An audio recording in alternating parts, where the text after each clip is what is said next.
Apocalipse 17, veio um dos 7 anjos que tem as 7 taças e falou comigo dizendo: Vem, mostrar-te-ei o julgamento da grande meretriz que se acha sentada sobre muitas águas, com quem se prostituíram os reis da terra, e com o vinho de sua devassidão foi que se embebedaram os que habitam na terra. Transportou-me o anjo em espírito a um deserto e vi uma mulher montada numa besta escarlate, besta repleta de nomes de blasfêmia, com 7 cabeças e 10 chifres. Achava-se a mulher vestida de púrpura e de escarlate, adornada de ouro, a mulher vestida de roxo e também de uma roupa de um vermelho vivo, adornada de ouro, de pedras preciosas e de pérolas, tendo na mão um cálice de ouro, transbordante de abominações, e com as imundícias da sua prostituição na sua fronte, achava-se escrito um nome, um mistério: Babilônia, a grande, a mãe das meretrizes e das abominações da terra. Então vi a mulher embriagada com o sangue dos santos e com o sangue das testemunhas de Jesus. E quando vi, admirei-me com grande espanto. O anjo, porém, me disse: Por que te admiraste? Dir-te-ei o mistério da mulher e da besta que tem as 7 cabeças e os 10 chifres e que leva a mulher. A besta que viste era e não é, está para emergir do abismo e caminha para a destruição. E aqueles que habitam sobre a terra, cujos nomes não foram escritos no livro da vida, desde a fundação do mundo, se admirarão vendo a besta que era e não é, mas aparecerá. Aqui está o sentido que tem sabedoria. As 7 cabeças são 7 montes nos quais a mulher está sentada. São também 7 reis, dos quais caíram 5, um existe e o outro ainda não chegou. E quando chegar, tem de durar pouco. E a besta que era e não é, também é ele, o 8º rei, e procede dos 7 e caminha para a destruição. Os 10 chifres que viste são 10 reis, os quais ainda não receberam reino, mas recebem autoridade como reis com a besta durante 1 hora. Tem estes um só pensamento e oferecem à besta o poder e a autoridade que possuem. Pelejarão eles contra o cordeiro e o cordeiro os vencerá, pois é o Senhor dos senhores e o Rei dos reis. Vencerão também os chamados eleitos e fiéis que se acham com ele. Falou-me ainda: as águas que viste onde a meretriz está assentada são povos, multidões, nações e línguas. Os 10 chifres que viste e a besta, esses odiarão a meretriz e a farão devastada e despojada, e lhe comerão as carnes e a consumirão no fogo, porque em seu coração incutiu Deus que realizem o seu pensamento, o executem a uma e deem à besta o reino que possuem, até que se cumpram as palavras de Deus. A mulher que viste é a grande cidade que domina sobre os reis da terra. Senhor Deus, nós lemos a Tua palavra e queremos aprender o seu significado e a sua aplicação. Ajuda-nos a fazer isso com lucidez e sensatez, com compromisso com a verdade e com a expectativa de que a palavra do Senhor governa e alimenta e pastoreia o Teu povo. Pedimos essas bênçãos no nome santo do Senhor Jesus. Amém. Amém.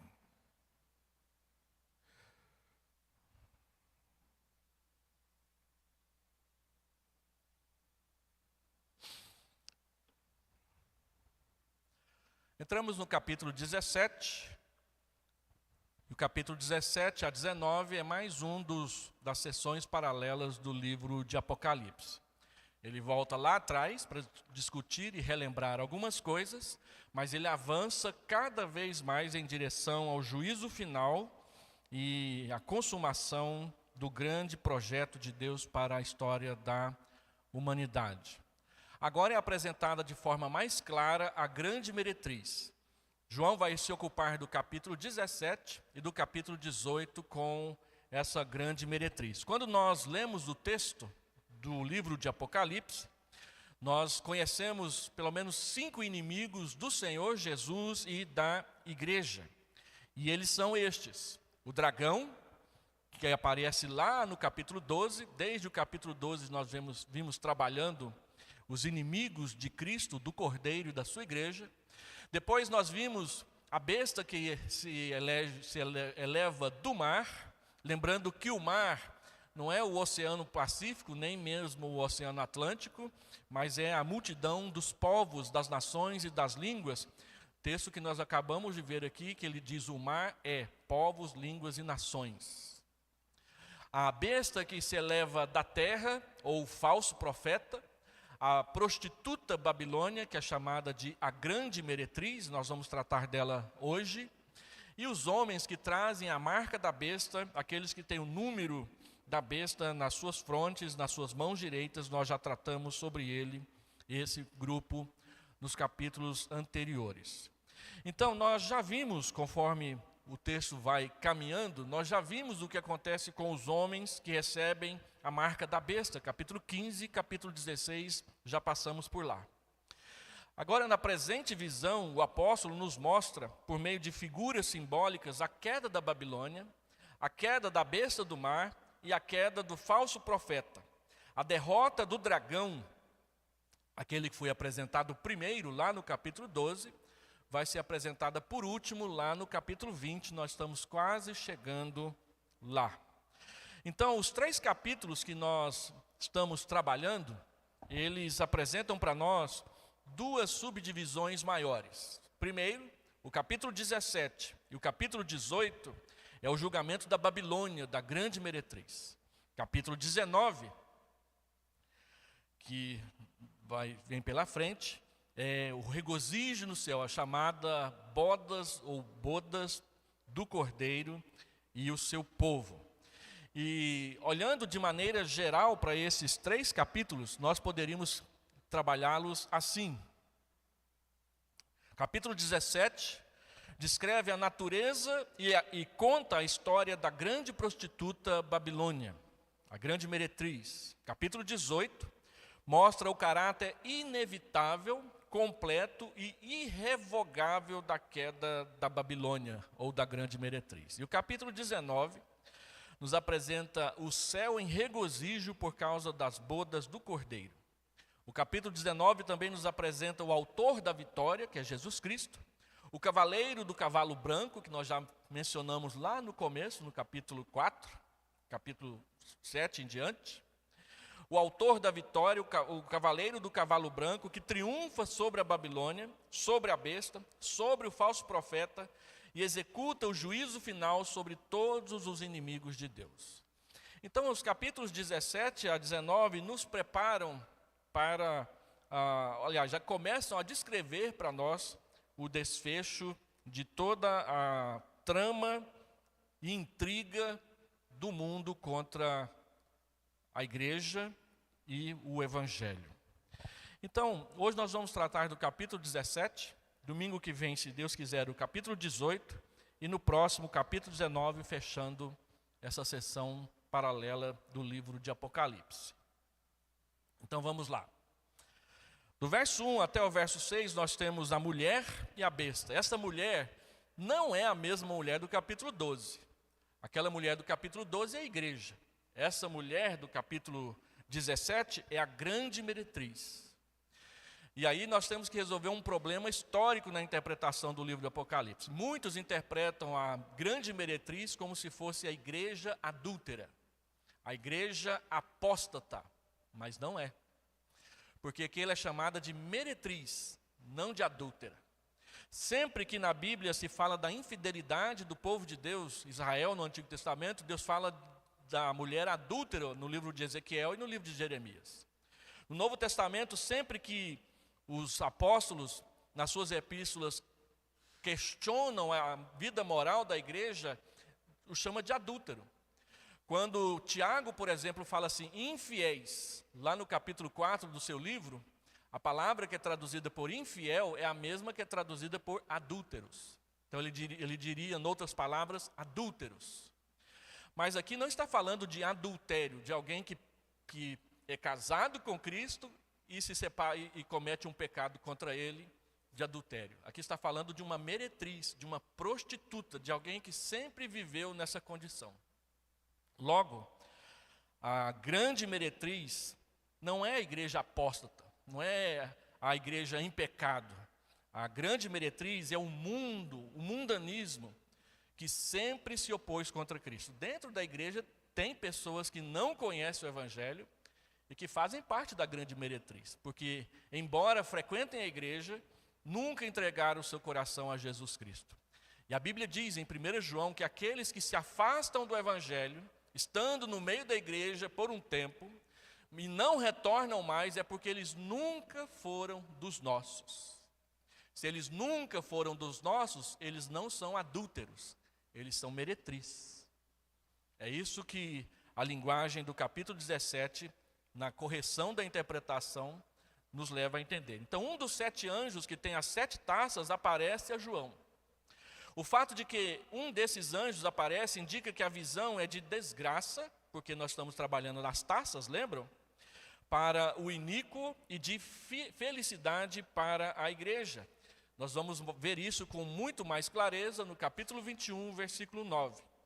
O anjo fala com João de uma maneira amigável, dizendo: vem, mostrar-te-ei o julgamento da grande meretriz que se acha sentada sobre muitas águas. Assim, no Espírito, lembra que é uma visão, não está acontecendo literalmente, ele é levado ao deserto, onde ele vê a besta escarlate. Esta besta escarlate é a besta do mar, que simboliza o mundo como centro da perseguição anticristã.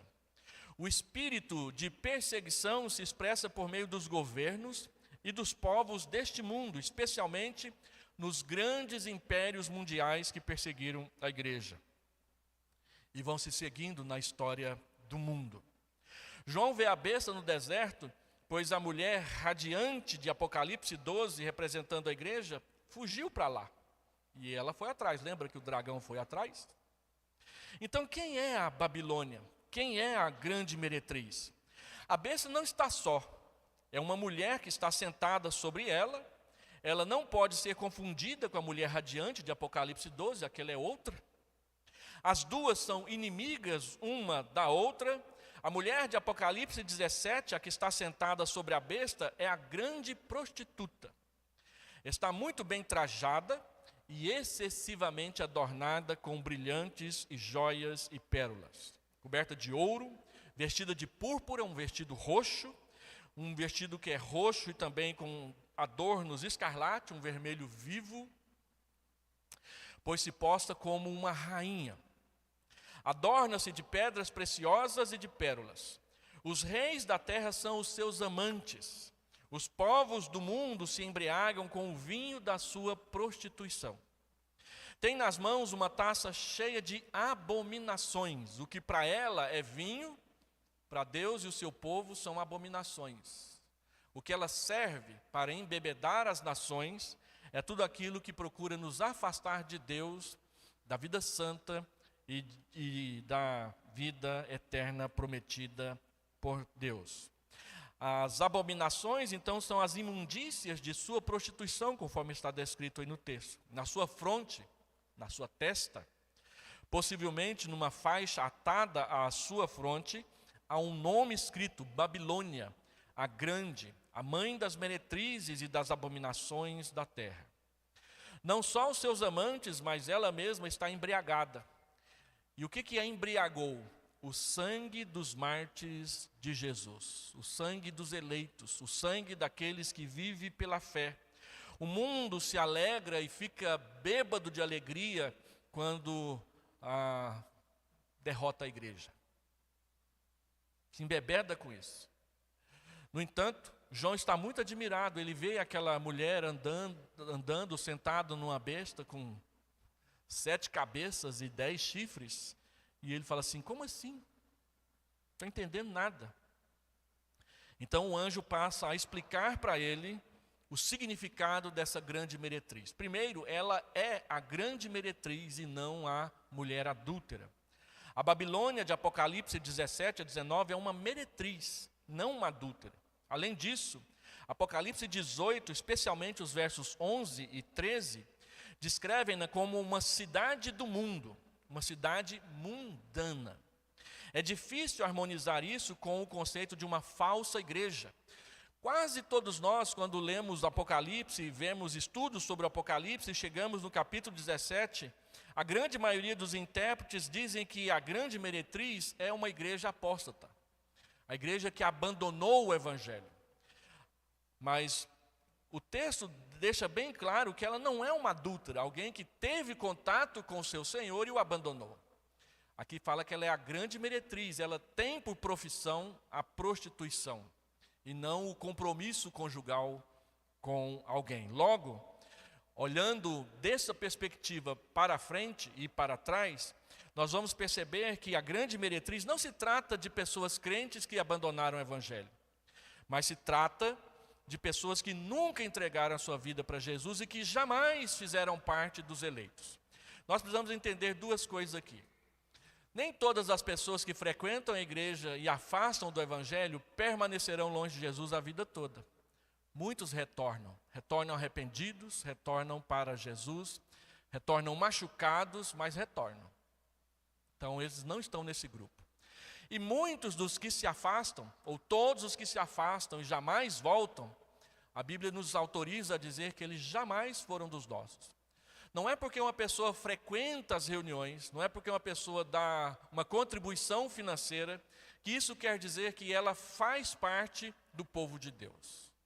Pode até ser membro de igreja, mas se no coração não nasceu de novo, se não entregou a sua vida para Jesus, se não vive uma vida piedosa, e tem muita gente que frequenta a igreja e vive vidas impiedosas, maridos que agridem mulheres, mulheres que xingam e brigam seus maridos e procuram mandar neles mais do que todo mundo, pais que não educam seus filhos no caminho do Senhor, pelo contrário, são maus exemplos para eles, filhos que desobedecem aos pais, apesar de seus pais serem amorosos, fiéis e obedientes e servos de Deus, pessoas que no trabalho envergonham o nome de Jesus nos negócios que fazem, pois trapaçam, burlam as leis o máximo que podem a fim de lucrar, exploram pessoas, enganam pessoas, mentem o tempo todo, porque o que importa é o negócio.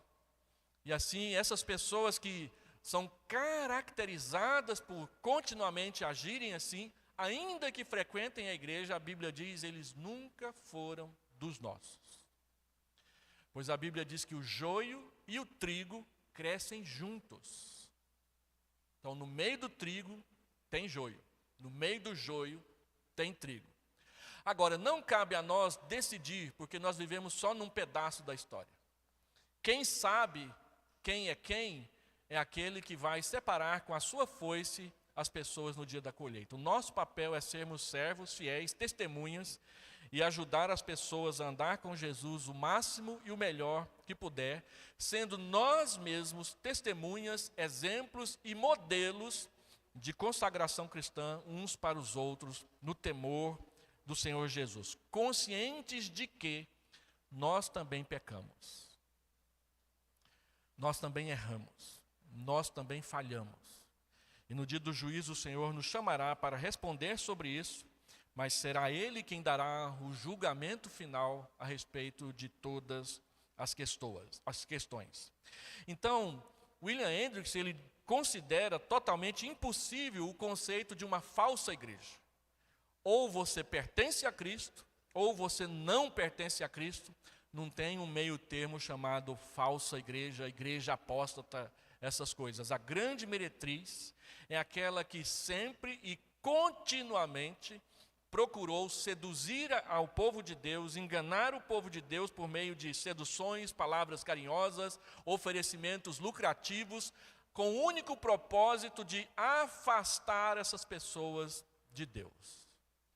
Então o mundo nos oferece coisas interessantíssimas, sedutoras, bonita aos olhos, mas que tem como propósito não simplesmente nos alegrar e nos dar conforto e sucesso. Tem como objetivo tirar-nos do nosso Redentor.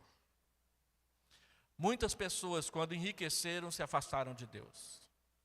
Muitas pessoas, quando ganharam concursos, se afastaram de Deus. Muitas pessoas, quando foram bem vistas e elogiadas por padrões, por reuniões e por congressos do mundo, se afastaram de Deus. Muitas pessoas, quando conquistaram outras, se casaram com outras, levados pela beleza, pelo sucesso e pelo interesse, se afastaram de Deus. O objetivo não é fazer bem para as pessoas. O objetivo é enganá-las, seduzi-las e levá-las para a escuridão. Lembra da história do Senhor dos Anéis, ou um anel? Todo mundo se encanta com o anel, mas quem põe no dedo se lasca.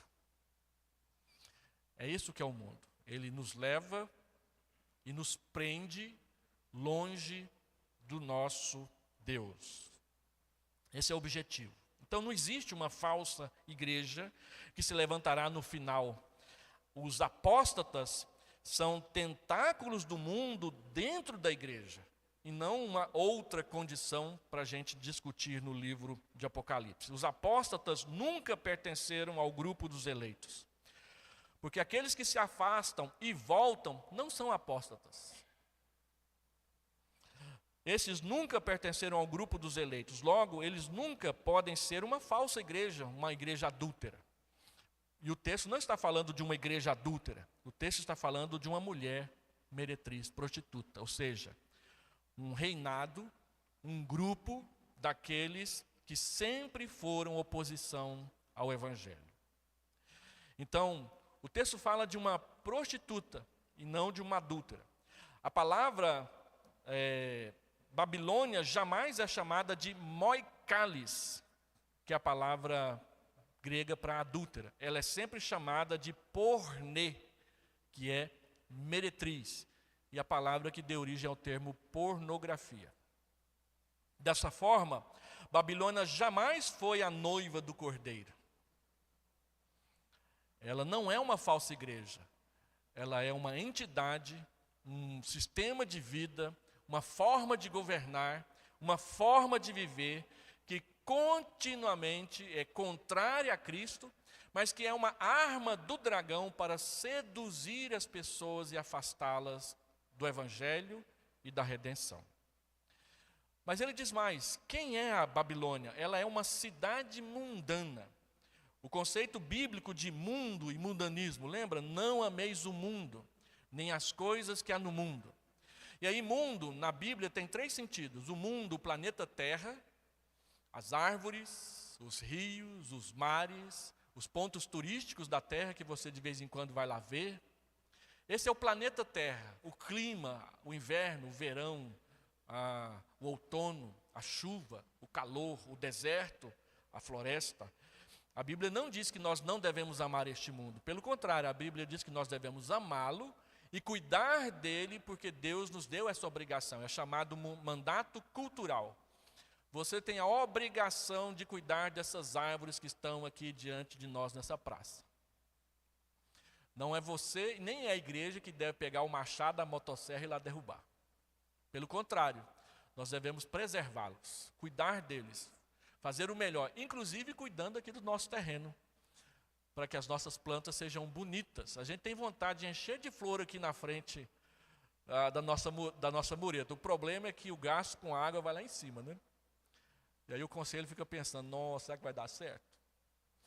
Mas não é você que vai sair quebrando as coisas por aí.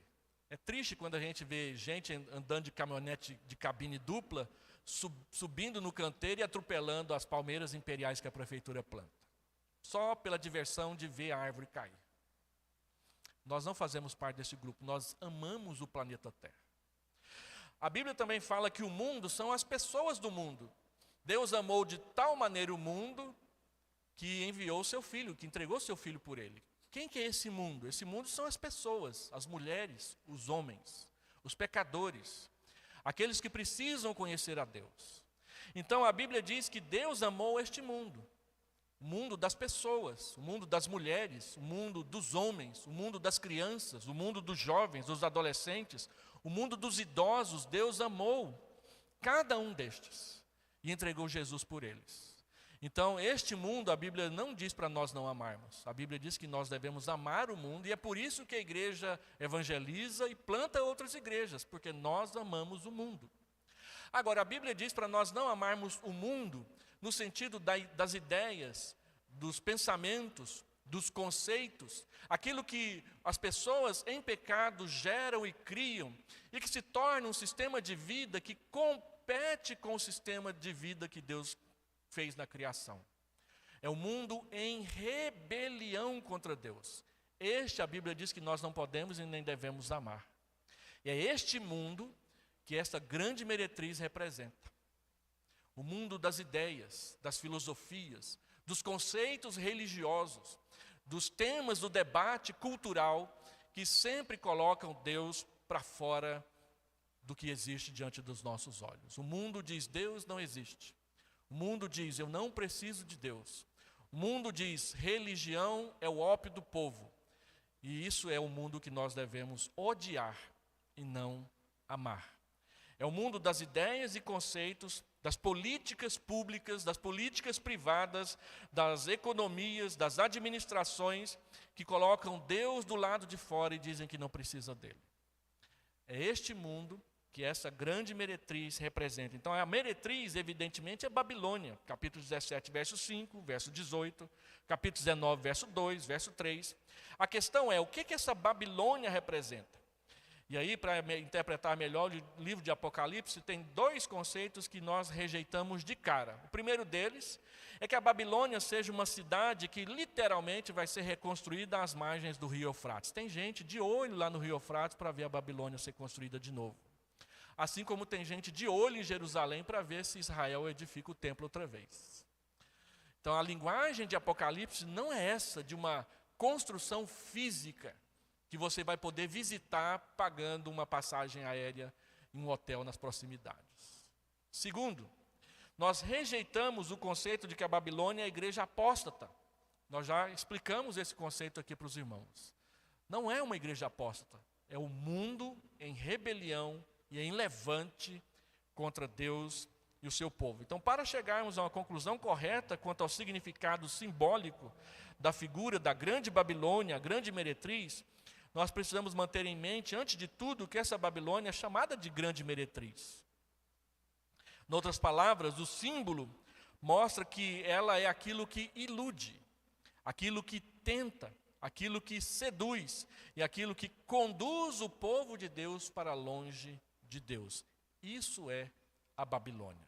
Não é uma cidade da qual você precisa tirar do seu itinerário de viagem. Segundo, nós devemos nos lembrar que essa meretriz é uma cidade mundana, isto é, Babilônia. A palavra Babilônia vem de Babel, lembra? Que significa confusão. Foi o lugar onde Deus confundiu a língua dos povos e onde eles se separaram por querer ficar juntos e desobedecer a Deus. Deus diz: povoem a terra. Aí vem o pessoal e diz: não, vamos ficar todo mundo junto, construir uma grande cidade e fazer célebre o nosso nome. Aí Deus vem e esparrama as suas línguas para que ninguém se entenda, e por isso vão morar nos lugares aonde Deus queria que eles morassem desde o princípio, mas como eles estavam vivendo em rebelião contra Deus, eles queriam mostrar que eles eram tão poderosos quanto Deus e vencê-lo. Na mitologia grega tem a história, esqueci o nome do herói lá, que ele tem que andar pelos mares. Não sei se é Perseu, se é Teseu, um desses aí. E aí, a história toda da mitologia é que esse super-herói, esse homem-herói, esse um semideus, ele fica lutando contra os deus dos mares, o Poseidon, que é o deus da guerra, o tempo todo. Passa a sua vida tentando voltar para a sua ilha. E ele consegue. Teseu, né? Teseu. E ele consegue. Ou seja, a mitologia grega diz que se uma pessoa for tão obstinada, tão perseverante e tão persistente, ele vence Deus. Só que o Deus que ele vence é o Poseidon. Não é o Deus da Bíblia. O Deus da Bíblia não vence. E o pessoal de Babel quis vencer. vencer ficando todos juntos no mesmo lugar para fazer o que queriam. E Deus diz: esse é o conceito da Babilônia. Um grupo organizado, com ideias próprias, tentando vencer a Deus. Então, a descrição dessa Babilônia simbólica de Apocalipse 17 a 19 traz também à nossa mente a cidade de Tiro, esse centro pagão de iniquidade e sedução, conforme é descrito em Ezequiel. Observe a marcante semelhante entre Apocalipse 17 e 19 e Ezequiel 27 e 28. Depois, em casa, lê Apocalipse 17 a 19 e lê Ezequiel 27 a 28 e vai comparando Tiro com a Babilônia. O mesmo jeito. Sobretudo quando estudamos a lista de bens encontrados na Babilônia, capítulo 18, 19, nosso tema da semana que vem, torna-se evidente que o símbolo faz referência a uma grande metrópole comercial e industrial. A Babilônia, portanto, representa o mundo como o centro da indústria, do comércio, da arte e da cultura, o mundo das ideias, por meio do que busca atrair e seduzir os crentes, ou seja, afastar os crentes de Deus. Ela simboliza a concentração da luxúria, do vício, das atrações deste mundo. É um mundo visto como a personificação da concupiscência da carne, a concupiscência dos olhos e a soberba da vida. 1 João, capítulo 2, versículo 16. Quem mais é essa Babilônia? Aí vem o grande mistério do texto. Ela é aquela que era e não é, mas vai surgir. Era, já esteve por aqui, não é, não está mais por aqui, mas vai surgir, vai aparecer de novo. Essa é a confusão do texto. Então ela está no passado, ela está no presente e ela estará no futuro. E é isso que dá força para o conceito de paralelismo. Ela já esteve, ela está e ela estará. Então, em terceiro, a Babilônia é também vista como passada, como presente e como futura. Sua forma muda, mas permanece a sua essência. Lembremos-nos de que a meretriz da Babilônia, ela é intimamente associada à besta, ela está montada na besta. Tão intimamente associada que é dito dela que está sentada sobre ela, verso 3. A besta é todo o movimento anticristão de perseguição através da história. Então a meretriz está associada a tudo aquilo que sempre persegue a igreja. Observando um pouco melhor, ela é todo o movimento, a besta é todo o movimento anticristão de perseguição e é incorporada em sucessivos impérios mundiais. A besta, evidentemente, é passada, presente e futura. Dessa forma, concluímos que a meretriz representa também o mundo como centro de sedução anticristã em qualquer momento da história. Não é só no futuro, não. Já está em andamento. Sempre esteve em andamento. Fica claro em Apocalipse 17, 9, que a meretriz Babilônia estava presente numa de suas formas nos dias de João. Olha o texto para ficar mais fácil de entender. 17, 9. Quando ele fala dos chifres. Então ele diz, verso 9, aqui está o sentido que tem sabedoria. As 7 cabeças são 7 montes nos quais a mulher está sentada. São também 7 reis. Verso 10, dos quais caíram 5. Um existe, um está em andamento. E outro ainda não chegou. E quando chegar, tem de durar pouco. Quem são os 5 reinos? Egito, Mesopotâmia, a Pérsia, a Babilônia, o Império Grego. Quem é esse que está? O Império Romano. Quem é o que vai surgir? Vários outros surgiram depois do Império Romano, e todos eles tiveram uma duração bem mais curta. Napoleão, Hitler, os imperadores do Sacro Império Romano Germânico que perseguiram a igreja, Filipe da Espanha, por exemplo, e aí vai. Os reinos do presente, do muçulmanismo, Os países totalitários onde o cristianismo é perseguido, Rússia, China, Cuba e outros mais. Venezuela. Vocês acham que o Maduro não persegue o cristianismo? O tempo todo. O norte do México, o cristianismo é perseguido porque é uma força contra o tráfico das drogas. Hoje são 3 grupos que mais perseguem os cristãos: os muçulmanos, os marxistas naturalistas, ou que não aceitam o sobrenatural, e os traficantes. E é interessante o quanto que o mundo do tráfico está associado ao mundo da prostituição. A grande meretriz. Poderes do mundo que se levantam contra o cristianismo. Nós não podemos nos iludir com respeito a essas coisas. Então, voltando aqui ao texto do Dr. Hendrickson, dessa forma, concluímos que a meretriz representa também um mundo como centro da sedução anticristã em qualquer momento da história. Fica claro em Apocalipse 17:19 que a meretriz Babilônia estava presente na época do João. As 7 cabeças são 7 montes, nos quais a mulher está sentada. E esses montes são reis, são reinos. Aí tem gente que fica escrevendo livro contando os montes que tem em Roma, contando os montes que tem em Jerusalém. Olha só, Roma tem 7 montes.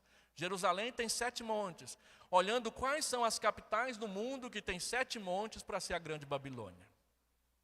Tem gente que acha que a Babilônia vai ser reedificada lá perto do Rio Eufrates, mas tem gente que fica procurando quais são as cidades do mundo que tem 7 montes, e fala, essas são as candidatas. Jerusalém e Roma são 2 candidatas, porque tem 7 montes. Goiânia não tem nenhum, né? Estamos fora. O Rio de Janeiro deve ter bem mais do que isso, né? Então, será que... Aí o pessoal começa a contar, Serrinho, Mendanha, o Morro do Além, o Morro do Aquém, né? O Mendanha. Então, se der 7, Goiânia está no meio, né? Mas não é essa a interpretação literal aqui. 7 montes são 7 reis, 7 reinos, e não 7 pedaços de pedra apontando para cima, né? Então o apóstolo vê a Roma dos seus dias cheia de vaidade, luxúria, prazer. Tratava-se de uma cidade enlouquecida pelo prazer. Até mesmo os santos eram despedaçados em seus circos para divertimento e satisfação do povo. A meretriz estava bêbada com o sangue dos santos, verso 6. Quando em Apocalipse 18:4 é feita a admoestação, retirai-vos dela, povo meu, para não serdes cúmplices em seus pecados. Essa ordem foi dada não somente para as pessoas que viveram nas vésperas do fim da história do mundo, mas para todos os crentes de todas as épocas, pelo próprio apóstolo João. Na verdade, para os crentes de todas as épocas. E isso, então, mostra a relevância daquele livro, O Peregrino, do John Bunyan. Porque a ideia daquele livro é, sai da cidade.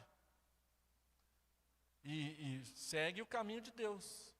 Neste mundo, nós somos peregrinos, nós não temos morada certa neste mundo. Nossa morada certa é a promessa do céu. A Babilônia, então, é o centro mundial de sedução a qualquer momento da história. E não só dos tempos do fim. Especialmente durante esta presente dispensação. A meretriz, Babilônia, sempre se opõe à noiva, à nova Jerusalém. Nós vamos ver isso claramente em Apocalipse 21, dos versos 9 em diante. Ambos os símbolos são apresentados por um dos anjos, que tem as 7 taças, e os irmãos se lembram que as taças são de juízo. A queda da Babilônia refere-se não apenas à destruição final do mundo, como sistema anti-Deus, visto como centro da cultura anticristã e de sedução, na segunda vinda de Cristo, mas também a demolição da totalidade das precedentes concentrações de engano mundano. Ou seja, no presente, nós estamos em oposição à grande meretriz. A queda da Babilônia ocorre ao longo da história. Todos esses reinos se levantaram, oprimiram e caíram. Hoje não é diferente. Se os Estados Unidos está por cima hoje, não vai ser para sempre. Se a França vai ser a próxima e a gente não sabe, não vai ser para sempre. Por quê? A grande meretriz e a besta em cima da qual ela está sentada, que são os reinos da terra, caminham para a destruição. Essa besta não está parada, ela está caminhando. E o texto diz exatamente para onde ela vai. Ela vai para a destruição, ela vai para o juízo final. Ela vai para um encontro final, definitivo e de resolução com o Deus que criou todas as coisas. A queda da Babilônia ocorre ao longo da história, mas especialmente no grande dia do juízo final. A queda da última Babilônia, em sua forma final, coincide e termina com a vinda do Cordeiro para julgar a terra. O juízo final é o lugar para onde ela vai. A destruição é o juízo final. Tem mais, ela tem uma taça dourada nas mãos, que para ela é vinho, mas que para Deus são abominações. Conforme a figura usada, a meretriz tem nas mãos uma taça dourada. Uma taça dourada induz a pessoa a beber, pois ela espera que em tão preciosa taça esteja sendo servida a mais preciosa bebida. Essa taça, no entanto, contém abominações, as imundícias da prostituição dessa mulher, aquilo que ela usou para seduzir as nações e enganá-los. Tudo que é usado pelo mundo para afastar os crentes de seu Deus está dentro dessa taça. Tudo. Prazer, poder, beleza, moda, saúde, vícios, desejos, está tudo ali. Então, o que está nessa taça? A literatura pornográfica. Os esportes como substitutos da fé e da religião. A luxúria. Esporte, pastor, deixa eu torcer para o Vila Nova aí, vai. Pode torcer para o Vila Nova. Agora, cuidado quando o Vila Nova é a sua religião. Tem gente que torce para o Dragão. Tem gente que torce para o Urubu, né? Fazer o quê, né? Então, algumas pessoas, a sua religião é o esporte. Tem vezes que quando o estádio Serra Dourada chama, é para lá que vai. Deixa o culto, deixa Deus. Gente, eu estava pastoreando uma igreja no interior, de repente chegou um casal no culto. Veio nos visitar, era de uma igreja da cidade. Não vou nem falar porque é covardia, está na internet. O pastor chegou perante a igreja às 7h e disse: meu irmão, está tendo ali a final do Campeonato Brasileiro, Botafogo e Flamengo. Nós vamos suspender o culto para assistir. Aí esse casal veio para a nossa igreja e pediu transferência. Aí, pastor, mas agora o Flamengo e Botafogo é mais importante que Deus? Tem gente aí que é. Eu não canso de ficar preocupado quando em dia de final os irmãos vêm com os uniformes para a igreja. Não é proibido não, viu gente? E a gente também não vai ficar pegando no pé, mas que eu fico preocupado, eu fico. É quase uma religião para algumas pessoas. E torcedor do Goiás que gosta de falar mal do torcedor do Vila Nova tinha que pensar um pouco e lavar a boca com sabão. Porque isso não é só brincadeira não, isso é maldade. E vice-versa, né? Eu fui pastor de uma família que o marido entrava no campo de futebol às 7h e saía às 17h com cãibra. E ele dizia literalmente: essa é a minha religião. Os estádios de futebol e o shopping center com as suas cúpulas, parecidas com as cúpulas das igrejas, são a religião do mundo moderno. O mundo moderno sem Deus. Ah, para onde você vai? Ah, não tem o que fazer domingo, eu vou para o shopping. Fica andando para cima e para baixo no shopping o tempo todo. Às vezes a gente vai no shopping center no meio de semana e está lá um monte de adolescente andando para lá e para cá. Fica lá o dia inteiro. O pai não quer o filho em casa, manda para o shopping. E vira uma religião. Futebol, shopping center, passeios, tudo aquilo que toma o lugar de Deus na nossa vida, que ocupa o lugar de Deus. Nós não estamos falando de férias e passeios esporádicos. Mas a gente tem que tomar cuidado quando os passeios passam a ser a nossa religião. Eu fui pastor de um irmão que tinha uma belina amarela, já contei a história para os irmãos. E ele comprou essa belina para passear. E aí, num domingo era numa chácara, no outro domingo era em São Paulo, no outro domingo era Caldas Novas, no outro domingo era não sei aonde, menos na igreja. Aí ele se endividou, teve que vender a belina amarela. E aí, então, era todo domingo na igreja, porque estava andando a pé. Mas ele amava tanto aquela belina amarela que ele juntou dinheiro e foi lá e comprou ela de novo. E de novo ele desapareceu da escola dominical e do culto. E de novo ele teve que vender ela outra vez. Aí eu disse para ele, e ele ficou chateado comigo 3 meses porque eu disse isso para ele. Meu irmão, mas parece que Deus só te abençoa quando você anda a pé. Porque quando ele andava a pé, ele pegava a família e levava para a igreja. Mas quando ele tinha carro, ele pegava a família e levava para longe da igreja. Então pense sobre isso. Essas coisas, às vezes parecem tão sutis, mas é exatamente esse o segredo da sedução, a sutileza. Não é? Então, a luxúria das riquezas, pessoas que quando enriquecem se afastam de Deus, a fama profissional, quando se tornam famosos, se afastam de Deus, o poder mundano, político, econômico, científico, as concupiscências da carne. Cada um faça a sua própria lista. Ela inclui tanto coisas que são más em si mesmas, mas também quanto coisas que não são más por si mesmas, mas se tornam más porque viram uma armadilha para nos prender e nos afastar de Deus. Quantas vezes nós usamos a nossa posição social como motivo para se afastar das pessoas? Já vi isso na igreja. Ah, não, eu não vou visitar o fulano, não condiz com a minha condição social.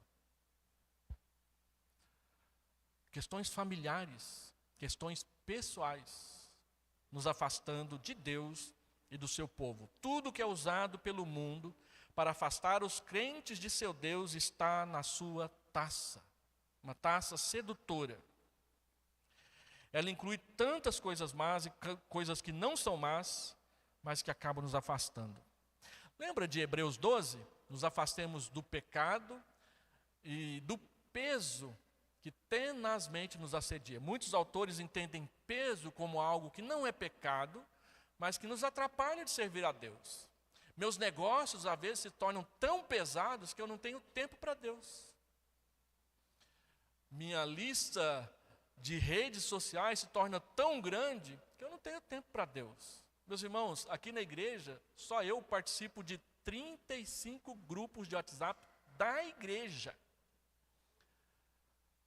Só eu. Fora os 4 da minha família, do doutorado, do seminário. No seminário tem mais 3, aliás, tem mais 6, porque tem as matérias que eu dou aula, da congregação do seminário, dos professores do seminário. E aí vai. Se eu quiser, eu fico o dia inteiro ali olhando, conversa. Se você pega o grupo da mocidade aqui da igreja, por dia, 999 postagens. Esses meninos conversam. Às vezes coisas muito boas, mas às vezes só oi, olá, tchau, como é que vai? Você não foi, você não apareceu, figura. É. Tem gente que não tem tempo para Deus porque só tem tempo para essas coisas. Porque não é só o WhatsApp, tem o Instagram, tem o Facebook, tem o Trumbo, tem o LinkedIn, que é de negócios, e aí vai. Todo dia eu recebo convite para entrar no LinkedIn para alavancar o meu ministério. É desse jeito. Tem televisão, tem TV a cabo. Você contrata um canal por assinatura, 240 canais. Você fica lá, 15 minutos procurando um para assistir e fica entediado e desliga e vai embora. Não é? Se é homem, então, homem tem prazer de ficar lá. Cláudio Duarte fala que é a caixa do nada, né? Só mudando de canal. O que é que você está assistindo? Não, estou mudando de canal. Essas coisas. Agora, a coisa agrava. Essa meretriz, ela é associada à besta. Está com ela. Anda com ela. Já falamos muita coisa a respeito disso. O império do mundo associado à sedução do mundo. Tal associação é verdadeira em dois sentidos. Primeiro, as pessoas mundanas bebem o vinho da prostituição da mulher e regalam-se nos seus prazeres. Segundo, o mundo como centro da perseguição e o mundo como centro da luxúria, da cultura anticristã e dos prazeres sempre cooperam na oposição à igreja. Você vai para as mídias sociais e para a televisão, os nossos maiores inimigos são os artistas das novelas e dos filmes. Porque eles querem uma vida livre. E não é poucas vezes que a vida desses artistas de novelas e filmes é uma vida de prostituição, de droga e de religiões falsas. O profeta Balaão estava consciente disso e ele avisou a Balaque o seguinte: seja astuto, mande mulheres para o meio de Israel, para que eles se prostituam com elas e assim Deus fique irado com o seu povo.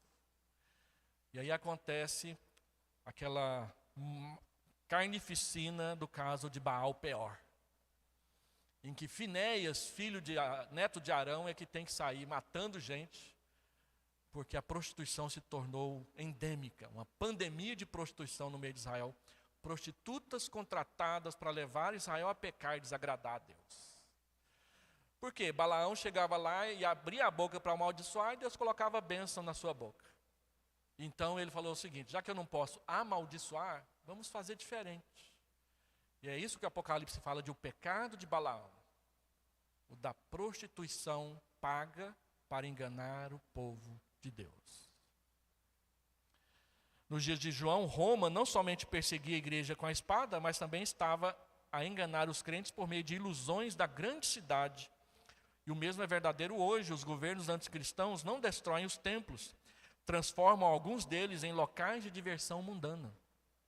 Nos países totalitários onde igrejas são fechadas, templos se tornam boates, restaurantes e coisas desse tipo. Nem sempre são demolidos. Na China eles gostam de demolir, mas em outros lugares se transformam em coisas mundanas. Então, ao longo da história, a besta e a mulher estão sempre associadas ao pecado. Segundo, essa é a história da besta. Ela era e não é. Era na forma dos reinos antigos que eu já mencionei, não vou repetir aqui porque eu adiantei o material. E segundo, ela caminha para a destruição. Eles não veem que sob qualquer forma e incorporação, a besta caminha para a perdição. Essa declaração, como uma comparação entre os versos 8 e verso 11, é verdadeira, especialmente com respeito à manifestação final do poder do anticristo, logo antes da segunda vinda de Cristo. O império do anticristo caminha para a destruição. Assim, repetidas vezes, a besta aparece numa nova incorporação, num novo reino, num novo jeito de enganar as pessoas. As formas mudam, mas a essência permanece através da dispensação inteira, que é enganar o povo de Deus, seduzir o povo de Deus, levar o povo de Deus para longe de Deus. As 7 cabeças e os 7 chifres, nós já falamos, também são reinos. Reinos que emprestam a sua autoridade para a besta e a sua meretriz. Primeiro, então, as 7 cabeças simbolizam 7 montes de Roma, vista como a capital do Império Romano. É a grande cidade que governa os reis e os poderes da terra. Ela era, nos dias de João, o centro da perseguição anticristã. Nos últimos dias haverá uma localidade que haverá de ser o centro da perseguição cristã também, vai aparecer. Segundo, as 7 cabeças também simbolizam 7 reis, 7 reinos, como já mencionamos. O livro de Daniel prova claramente que as 7 cabeças não simbolizam 7 indivíduos, reis ou imperadores, mas 7 impérios mundiais. Não é Hitler, não é Ayatollah Khomeini, não é John Biden, não é Lula, não é Jair Bolsonaro. É reino, é império, é um conceito, é uma ideia, é um grupo de leis aprovadas para esse tipo de coisas. E aí ele diz, 5 caíram, e aí você conta na história do mundo, é só estudar a história antiga, lá da 7ª série, que você vai ver quais são esses. E nós já mencionamos isso aqui. Seria repetir de novo. Na linguagem do Apocalipse, a duração dessa época do Evangelho é pouco tempo. Nós estamos aí há 2000 anos pregando o Evangelho, mas a Bíblia diz que é pouco tempo. Lembra? Para Deus, 1000 dias, um dia são como 1000 dias, um ano é como 1000 dias e tudo mais. Então, se a história do mundo tem 10.000 anos, história escrita do mundo tem 10.000 anos, então nós só temos 10 dias de história do mundo. A queda de Constantinopla foi anteontem. Está fresquinho na memória.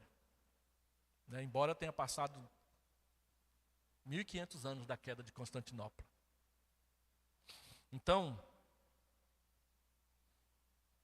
aliás, nem foi anteontem, né? Foi ontem, antes do meio-dia.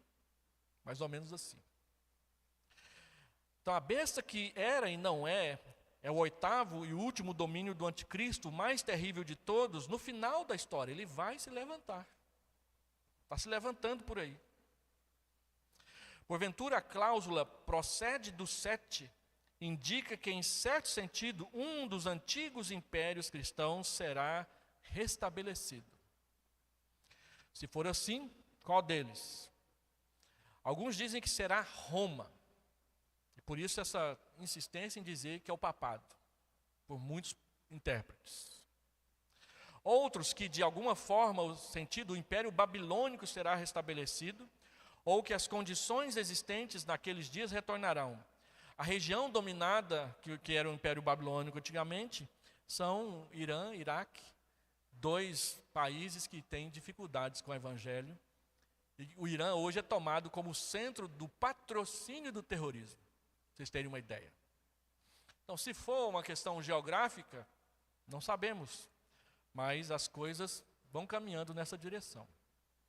O que precisamos saber como cristãos é que não importa se é lá no meio da Europa, não importa se é no meio do Oriente Médio, qualquer reino que porventura se levante e queira perseguir o Evangelho, está caminhando para destruição.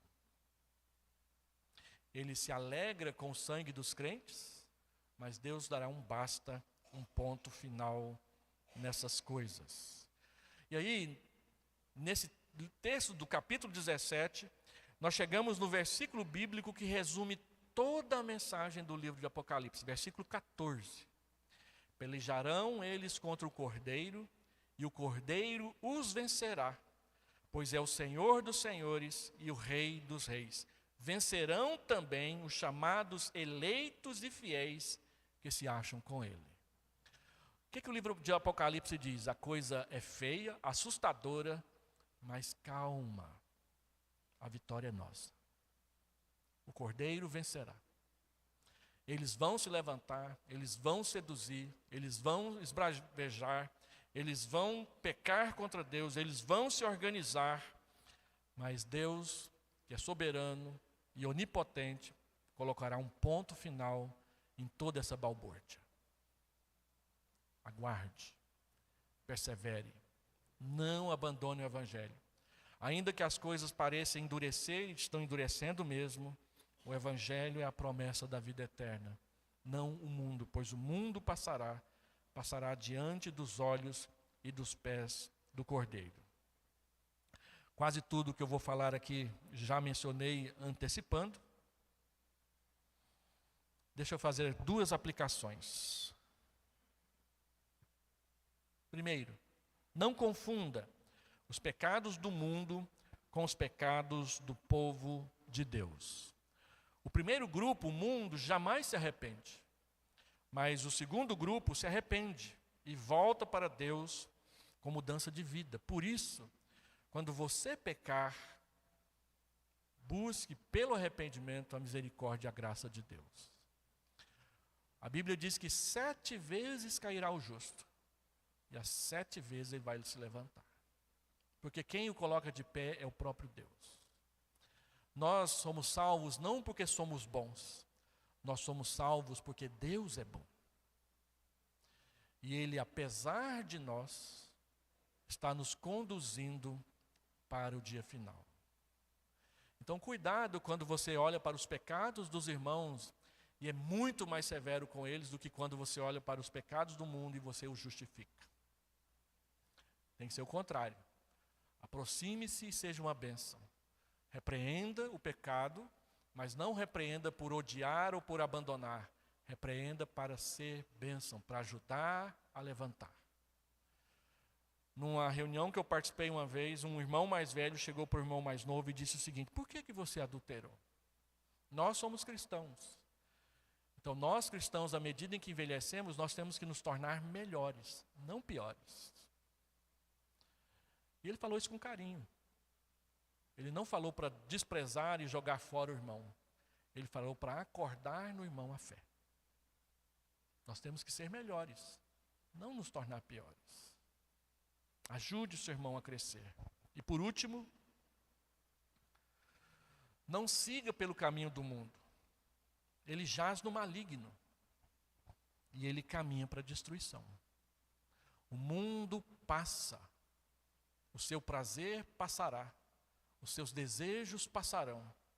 O que vem depois do fim do mundo é bem diferente do que a gente está acostumado a ver por aqui. Porque é santo. É prazeroso. É abençoador.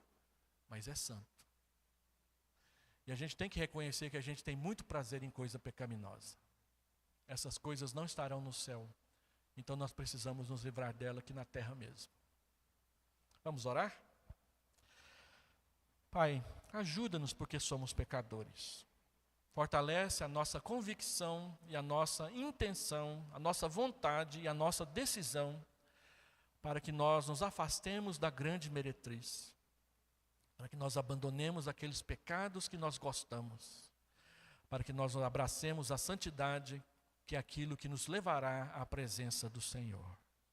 E abençoa a nossa igreja, para que ela não tenha medo e continue sendo testemunha fiel aqui nesse lugar onde ela está plantada, para a glória de Deus, em nome de Jesus. Amém. Deus abençoe a todos, lembrando que esse material, quase que 100% dele, é do Dr. William Anderson. Eu só faço ajustá-lo para lê-lo aqui para os irmãos e fazer alguns comentários aqui e ali. Os comentários aqui e ali que eu faço não estão no esboço, mas estão no canal. Então você tem acesso direto aos comentários lá, tá bom? Se você quiser os esboços, só pedir que eu mando para você sem problema. Mas você pode adquirir o livro completo, sem qualquer ajuste, para você ler também. Está terminado. Não se esqueça do culto hoje à noite.